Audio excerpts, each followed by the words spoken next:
দেখো, সচরাচর আমি দুপুরবেলা বা সকালবেলা কোথাও বেরোই না, তবে সেদিনকে আমাকে যেতে হয়েছিল কলকাতায় সুরজিতের সাথে। খুব দরকার না পড়লে আমি একদমই বেরোই না, তবে সেদিনকে আমাকে যেতেই হতো, কেননা আমি কলকাতায় যাচ্ছি স্কিনের ডক্টর দেখাতে।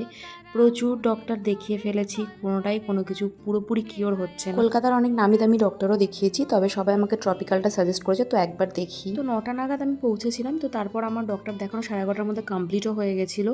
তো আমি তারপর আসছিলাম হচ্ছে বাড়ির জন্যে, যেহেতু সুরজিৎ অফিস যায়। সেই দিনকে যেহেতু সুরজিৎ বাড়ির থেকে লাঞ্চ নিয়ে যায়নি, আর প্রত্যেকবারই আমাকে বলে যে ওর অফিসের ওখানে ভেজ কর্নার রয়েছে যেখানে সব রকম খাবার পাওয়া যায়।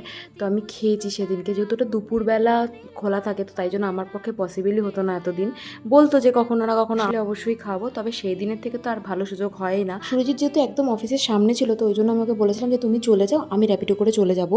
বাট ও বললো না, আমি দিয়ে আসবো, যদি আমি না দিয়েছি তাহলে আর কে দিয়ে আসবে। বিশ্বাস করো, এই ছোটো ছোটো কেয়ারগুলো না অনেক ম্যাটার করে একটা রিলেশনশিপে, আর যেটাতে আমার হাজব্যান্ড 100-তে 200।